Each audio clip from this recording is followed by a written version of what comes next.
Hello everyone, Himanshu this side. Welcome back. So today we are going to start refraction of light. Until now we have studied reflection of light और आज के video में हम बात करने वाले हैं रिफ्रैक्शन ऑफ लाइट। अब रिफ्रैक्शन और रिफ्लेक्शन में क्या फर्क है ये आप लोगों को पता है, but still we will introduce it. देखो रिफ्लेक्शन क्या होता है, बाउंसिंग बैक ऑफ लाइट। कोई मीडियम है, लाइट आई और टकराकर वापस चली गई। सो इस मीडियम ने लाइट को रिफ्लेक्ट कर दिया, that is bouncing back of light. This phenomena is called as refraction of light.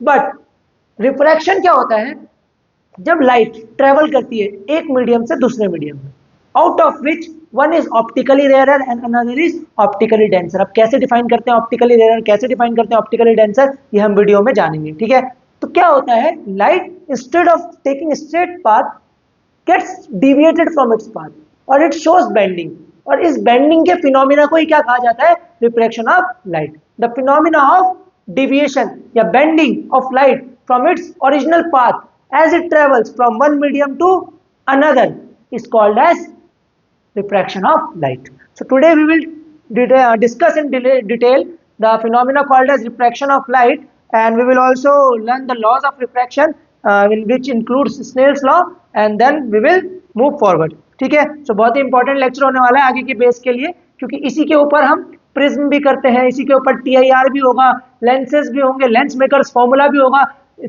Refraction from spherical surfaces भी होगा। तो ये सब हमें पढ़ना है। Apparent depth, real depth, shift, ये सब फिनोमिना में अगर पढ़ना है तो सबसे पहले हमें बेसिक जानकारी होनी चाहिए कि what is refraction of light. So let's start. The phenomena of bending of light as it travels from one medium to another, having different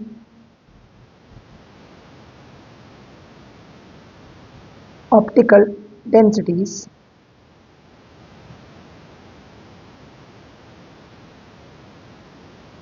is called as refraction of light.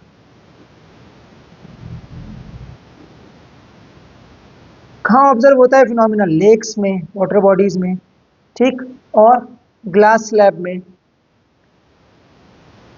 और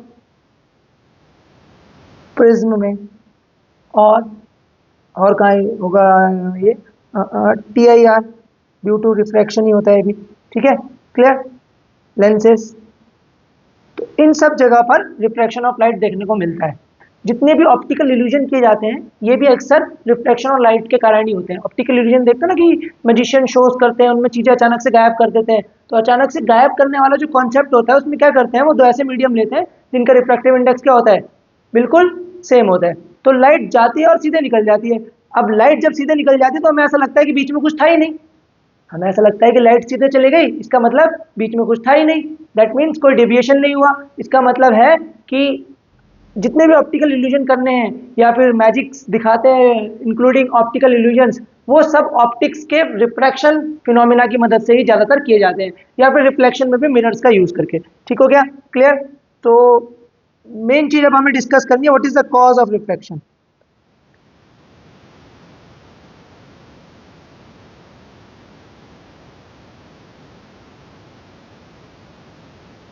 cause of refraction है that speed of light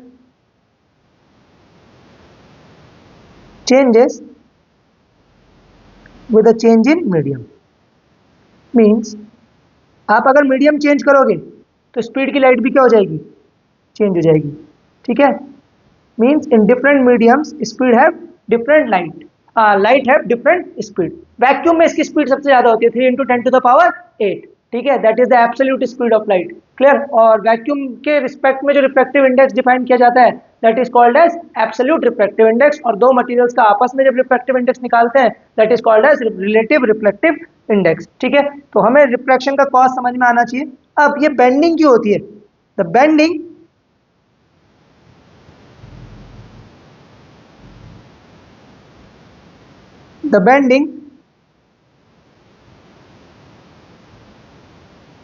can be explained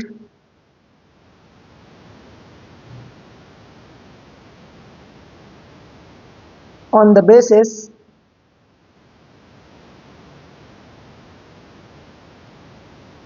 of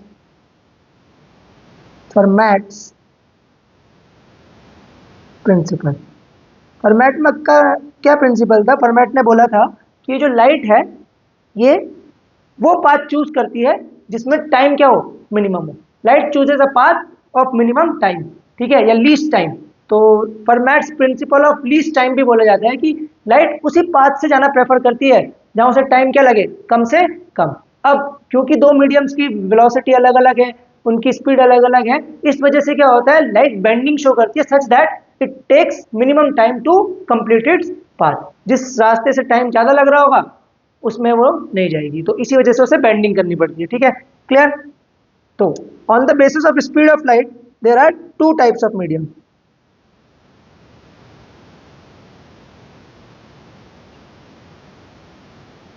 कौन से हैं वो two types of medium? The first one is optically denser medium.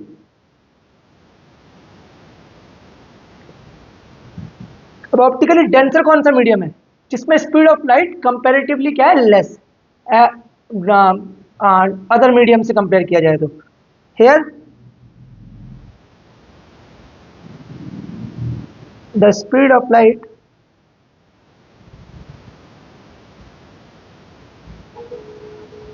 relatively slower as compared to other medium। और optically rare किसे consider किया जाएगा? जिसमें स्पीड ऑफ लाइट क्या होगी, relatively larger the faster.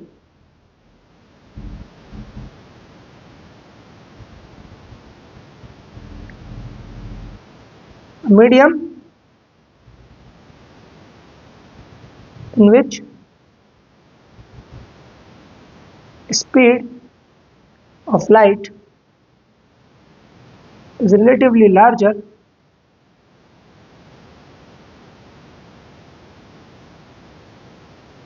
as compared to other mediums surrounding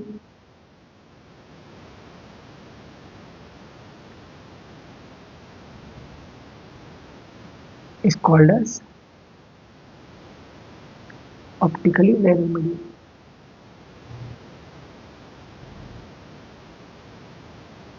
अब बात करते हैं हम क्या केसेस होते हैं बेंडिंग के। तो एक इमेजिनरी नॉर्मल लाइन बनाते हैं, ठीक है। नॉर्मल क्या है, परपेंडिकुलर टू द सरफेस। अब suppose this is our denser medium and this is our rare medium. तो लाइट इंसिडेंट कहां पर है, डेंसर मीडियम में, और जा कहां रही है, रेयर मीडियम में। This is angle of incidence. अब डेंसर से लाइट को कहां जाना है, रेयर में जाना है। तो डेंसर से अगर रेयर में जाएगी लाइट, तो instead of following its original path या straight line path, it slightly bends away from the normal. तो नॉर्मल से ये थोड़ा सा उधर या अवे क्या हो जाती है, बेंड। इसका ओरिजिनल पाथ क्या था, this was is original path. So ये जो एंगल आया ओरिजिनल पाथ से, ये जो एंगल बनता है इसे क्या कहते हैं, एंगल ऑफ डेविएशन डेल्टा। ये आगे जाके हम और एक्सप्लोर करेंगे प्रिज्म के केस में, क्लियर। तो एंगल ऑफ डेविएशन डेल्टा है यहाँ पर, है ना। और ये जो पूरा एंगल है this is called as angle of reflection R, clear, ठीक। सो ये आर, ये आई और ये डेल्टा। सो क्या होता है रे के साथ, it bends away from normal. तो लाइट रे नॉर्मल से दूर बेंड हो जाती है। ठीक है, क्लियर। नाउ केस नंबर 2,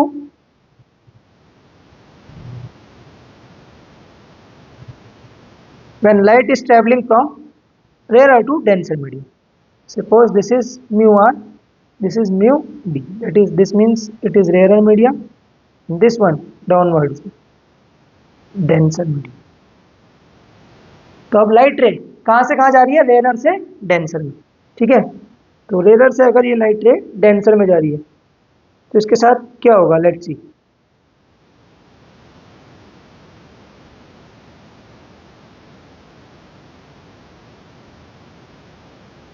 ये आई रेयर मीडियम से, this is angle of incidence, so it will bend towards the normal. तो ये नॉर्मल की तरफ बेंड हो गई,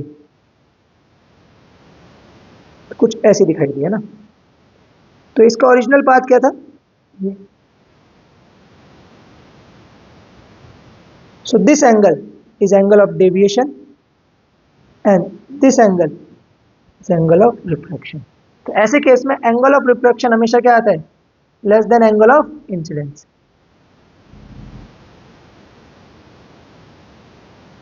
और पीछे वाले केस में एंगल ऑफ रिफ्लेक्शन हमेशा क्या आने वाले हैं, greater than angle of incidence in case of optically denser medium.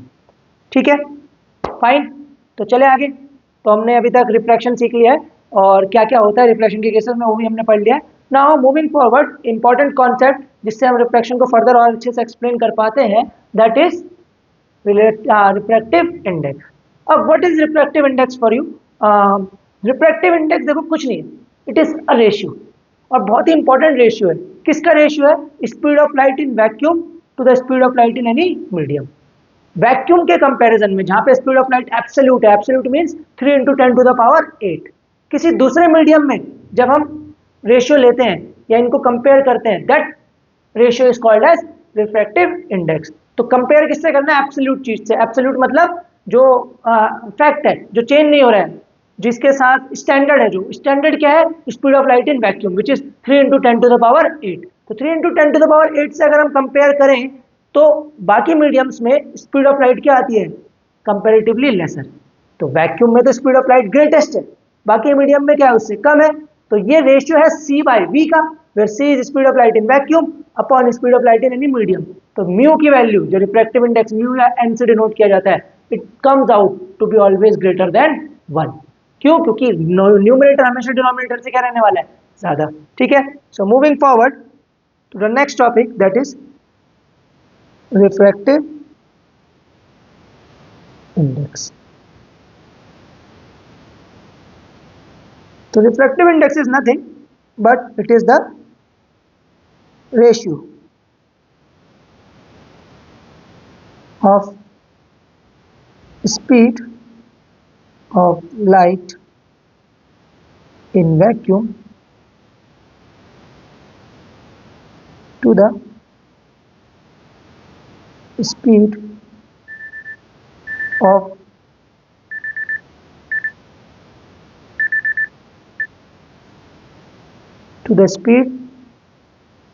of light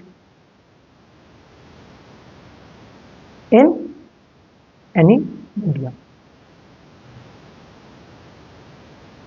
ठीक है, डिनोट कैसे करते हैं? n से डिनोट भी करा जाता है और म्यू से भी डिनोट किया जाता है। That is speed of light in vacuum to the speed of light in some medium। Ratio कितना आता है? c/v। Remember,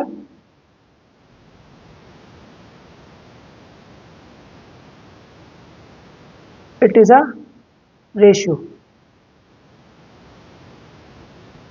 therefore it is dimensionless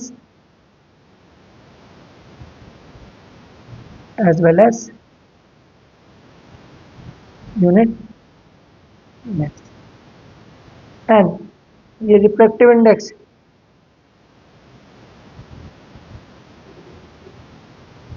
एक और नोट लिखना, absolute refractive index, absolute refractive index जो हमारा म्यू है, इसकी वैल्यू हमेशा 1 से क्या आएगी, greater, is always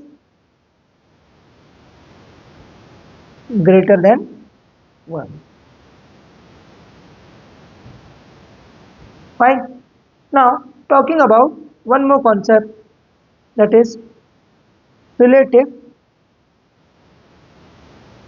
refractive index. ठीक है, तो रिलेटिव रिफ्रैक्टिव इंडेक्स ये कैसे डिनोट करते हैं, इसे ऐसे करते हैं, जैसे पढ़ते कैसे, रिफ्रैक्टिव इंडेक्स ऑफ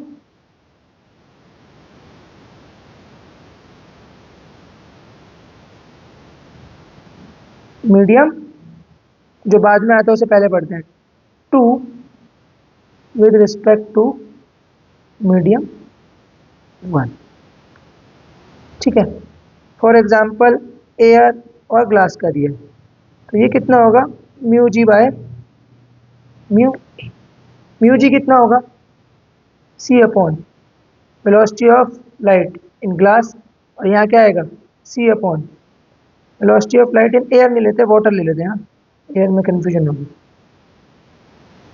ठीक है, तो सी से सी cancel, that is V W bye we, क्या रेशियो आया, म्यू जी बाय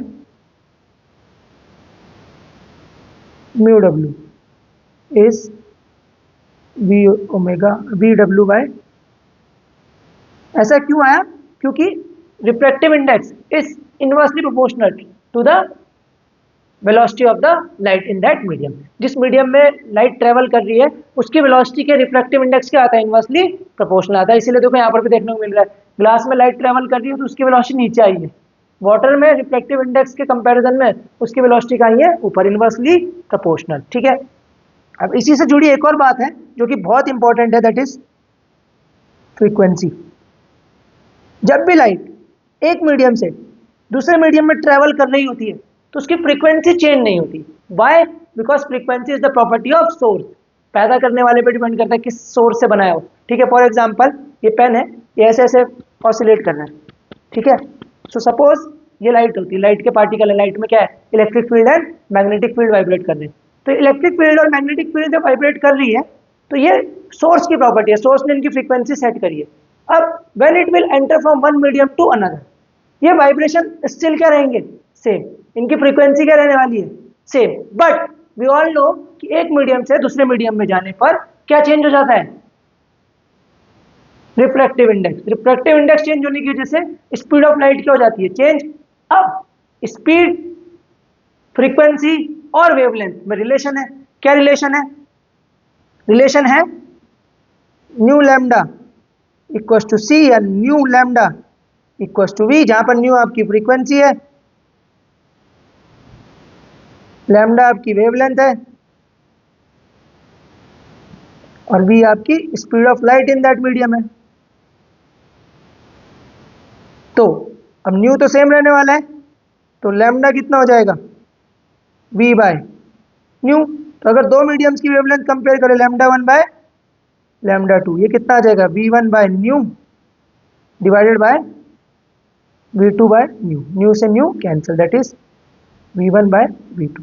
तो यहाँ से क्या देखने को मिला आपको कि वेवलेंथ डायरेक्टली प्रोपोर्शनल है वेलोसिटी के, फ्रीक्वेंसी इंडिपेंडेंट है वेलोसिटी के, because it does not depend on the medium. आप मीडियम चेंज करो, फ्रीक्वेंसी क्या रहने वाली है, सेम. चेंज क्या होगा, speed and wavelength.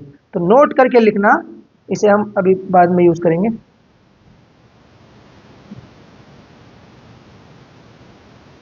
Frequency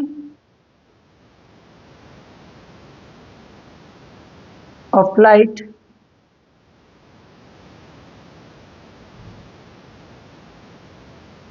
does not change, changes as it moves from one medium to another because क्या है ये, it is the property of source. ठीक है, clear. But wavelength of light is different in different mediums, क्योंकि speed भी क्या है, different है। सो अब उस रिलेशन को कॉपी करते हैं।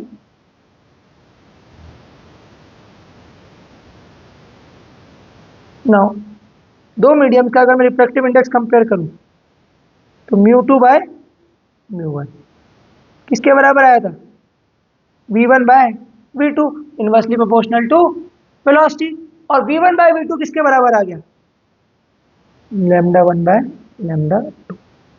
तो ये रिलेशन ध्यान रखना, that mu is inversely proportional to wavelength and mu is inversely proportional to velocity, and mu is independent of frequency।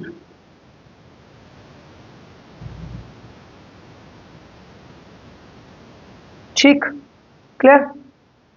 चलो आगे बढ़े। चलो एक छोटा सा क्वेश्चन भी कर लें ताकि बोरियत महसूस ना हो आपको। क्वेश्चन क्या कह रहा है, इफ लैम्डा एयर की वेवलेंथ कितनी दे रखी है, 4800 angstrom, and refractive index of diamond is 2.4, तो कह रहा है फाइंड लैम्डा डी। कैसे निकालोगे, आपको पता है mu D by mu air किसके बराबर हो जाएगा, इनवर्सली प्रोपोर्शनल, तो नीचे आएगा लैम्डा डी, ऊपर आएगा लैम्डा एयर। अब अगर आपको लैम्डा डी चाहिए तो ये कितना हो जाएगा, lambda A into mu A divide by mu D. अब म्यू ए एयर का रिफ्रैक्टिव इंडेक्स 1, वेवलेंथ कितनी है 4800 एंगस्ट्रॉम, और mu D refractive index of diamond कितना दे रखा है 2.4।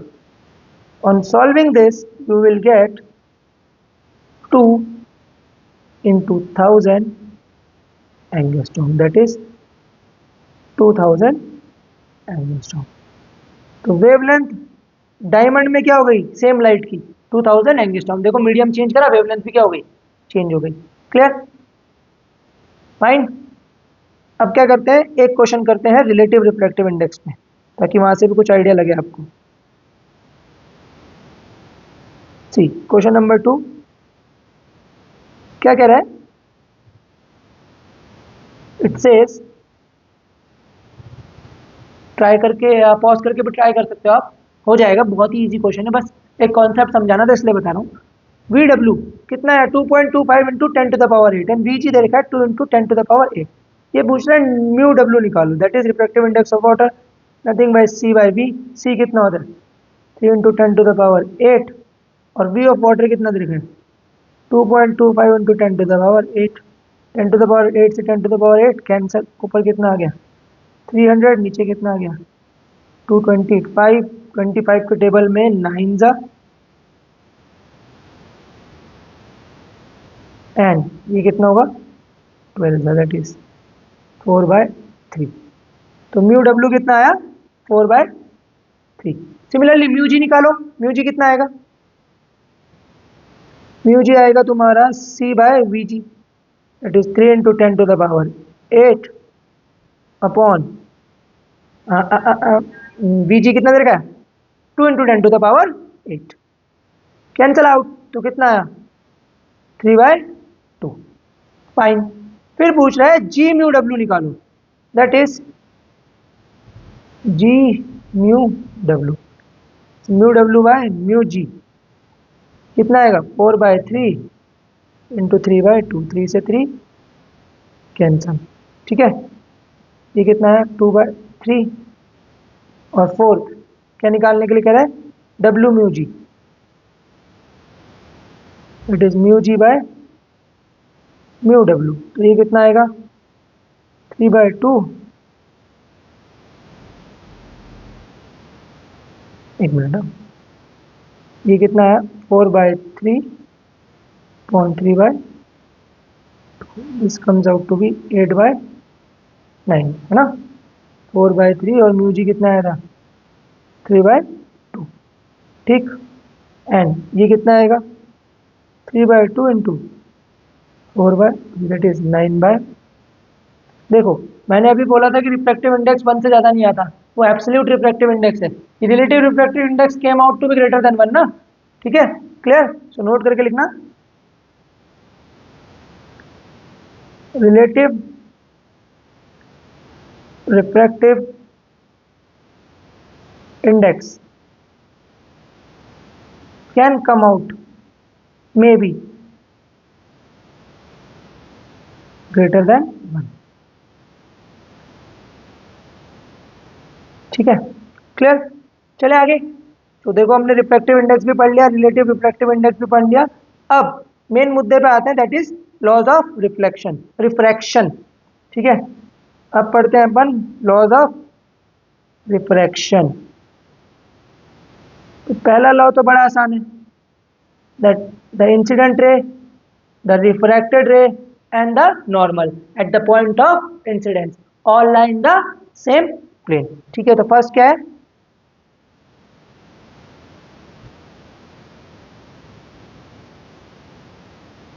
the the incident ray, the normal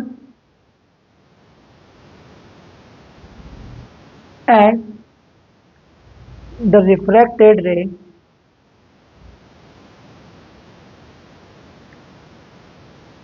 at the point of incidence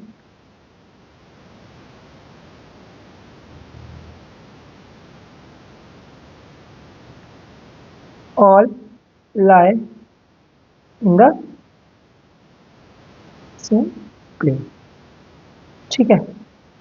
ये काफ़ी नॉर्मल सी बात है, इसे हम प्रूफ भी करेंगे using Huygens principle wave front में, ठीक है। This is incident, this is normal and this is refracted, कुछ भी ले लो, ये रिफ्रैक्टेड। देखो ये सारा काम इसी पेज में हो जा रहा है ना, और ये पेज कैसा है, 2 डायमेंशनल है, तो एक ही प्लेन में तो लाई कर रहे हैं। अगर ये अंदर जा रही होती है, बाहर आ रही होती तो क्या कहते हैं हम, आउट ऑफ प्लेन है। बट नाउ या फॉर नाउ ये इंसिडेंट, नॉर्मल और रिफ्रैक्टेड तीनों क्या कर रहे हैं, एक ही प्लेन में लाई कर रहे हैं, तभी तो इस बोर्ड में या फिर स्क्रीन में आप इसे देख पा रहे हैं, ठीक है, क्लियर। चले, let's move forward. This is laws of refraction number 2, that is Snell's law. अब स्नेल्स लॉ क्या कहता है, स्नेल्स लॉ सिंपल सी बात कहता है, पर लोगों को काफी कंफ्यूजन होती है समझने में।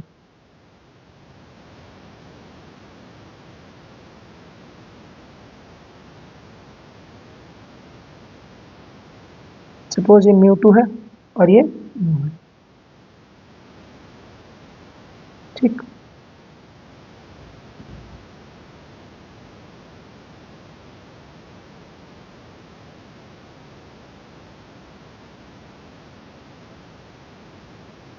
तो ये एंगल I1 है, this angle is I2, this angle is I3, और ये R1 है, ये R2 है, ये R3। ऊपर मीडियम μ2 है, नीचे मीडियम μ1 है। अब इंटरफेस सेम रहना चाहिए, मीडियम्स क्या रहना चाहिए, सेम। तो ऐसी कंडीशन में क्या होगा, that sine I1 upon sine R1 is equals to sin I2 upon sin R2 is equals to sin I3 upon sin R3, और इन सब का रेशियो क्या रहने वाला है, कांस्टेंट। और वो कांस्टेंट क्या होगा, μ1 बाय μ2, ठीक है। तो दिस इज स्नेल्स लॉ। अब इसे आसान भाषा में अगर पढ़ना हो तो ये रे ऑफ लाइट इंसिडेंट किस मीडियम में है, म्यू2 में। तो सबसे पहले आप लेंगे म्यू2, एंगल ऑफ इंसिडेंस आई, तो म्यू2 साइन आई। फिर रिफ्रैक्ट होके किस मीडियम में जा रही है, म्यू1, और उसका एंगल ऑफ रिफ्रैक्शन r1। तो मतलब ये म्यू2 कौन सा लेना है आपने, इंसिडेंट रे का रिफ्रैक्टिव इंडेक्स, ठीक है। और जिस मीडियम में रिफ्रैक्टेड रे है उसका रिफ्रैक्टिव इंडेक्स क्या है, म्यू1। रिफ्रैक्टेड रे का रिफ्रैक्टिव इंडेक्स इस मीडियम का, ठीक है, क्लियर। तो दिस वाज स्नेल्स लॉ, ठीक है। इस पे एक क्वेश्चन हो जाए तो हो सकता है आपको, तो क्या कह रहा है क्वेश्चन, कह रहा है find the angle of refraction and deviation. मैंने मार्क करे हैं this is the angle of refraction, क्योंकि ये रेयर मीडियम है और ये क्या है, denser, it will bend towards the normal, और जो बचा हुआ होगा that will be the angle of deviation, ठीक है। तो एंगल ऑफ रिफ्रैक्शन चाहिए तो क्या अप्लाई करना पड़ेगा अपन को, स्नेल्स लॉ। कैसे अप्लाई करते हैं, mu one sine i equal to mu two sine r. अब म्यू1 या म्यू2 क्या लेने हैं, जिस मीडियम में रे इंसिडेंट हो रही है, कौन सा है, उसका रिफ्रैक्टिव इंडेक्स 1 है, उस मीडियम का एंगल ऑफ इंसिडेंस 60। जिस मीडियम में रिफ्रैक्ट हो रही है, रिफ्रैक्टिव इंडेक्स कितना है, √3, उसका एंगल ऑफ रिफ्रैक्शन जो कि हमें चाहिए, तो √3/2 is equal to √3 sine R. √3 से √3 कैंसल, तो साइन आर की वैल्यू कितनी आई, 1/2, ठीक। तो आर कितना आ गया यहाँ से, 30 डिग्री। ना अगर आर 30 है तो ये 60 है, तो टोटल भी 60 होगा, तो डेविएशन कितना है, ठीक है, क्लियर। आर प्लस डेल्टा ही क्या होता है, आई कितना होता है, आर प्लस डेल्टा। तो आर अगर 30 है तो डेल्टा को भी कितना होना पड़ेगा, 30 डिग्री, ठीक है, क्लियर। एक और क्वेश्चन देते हैं,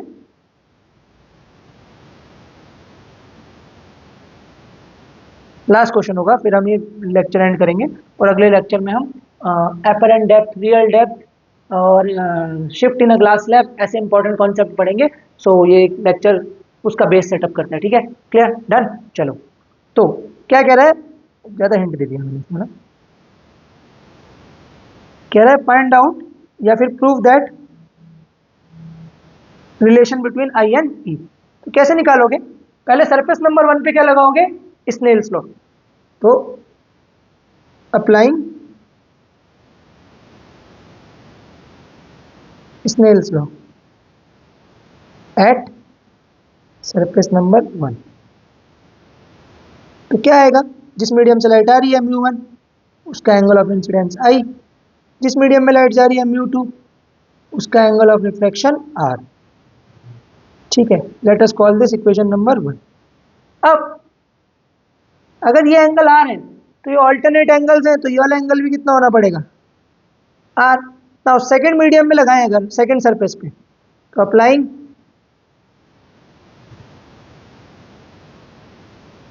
Snell's law at surface number 2, तो हमें क्या मिलेगा, यहां पर हमें मिलेगा म्यू2 जिस मीडियम से लाइट आ रही है उसका एंगल ऑफ इंसिडेंस जो कि कितना है, आर, कितना है, are.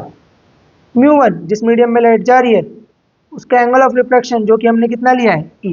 Late us call this equation number 2। अब इक्वेशन नंबर 1 और 2 को अगर हम कंपेयर करें तो म्यू2 साइन आर म्यू1 साइन आई के बराबर है, और यहाँ म्यू2 साइन आर म्यू1 साइन ई के बराबर है। तो यहाँ से हम क्या लिख सकते हैं, mu one sine i is equal to mu one sine e, mu one से mu one cancel, sine e equal to sine i. तो यहाँ से हमें क्या मिल गया, that i equal to. So hope आपको ये लेक्चर समझ में आया होगा। मैं इसे स्प्लिट स्क्रीन में कर देता हूँ ताकि आप नोट्स कॉपी कर सकें यहाँ से और स्क्रीनशॉट ले सकें उनका, ठीक। So hope everything is clear. मैं रास्ते में नहीं आ रहा हूँ, स्क्रीनशॉट ले लीजिए। Page number 1 and 2, this is 3 and 4, take the screenshot. This is 5 and 6, कि नीचे वाला अटक रहा है ना, ऐसे ये यहाँ पर प्रॉब्लम है, पर आप इतना तो कर ही लोगे खुद ही।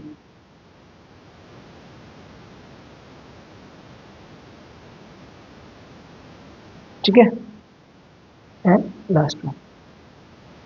So thank you so much, keep watching, keep learning, और पढ़ाई करते रहें। Thank you.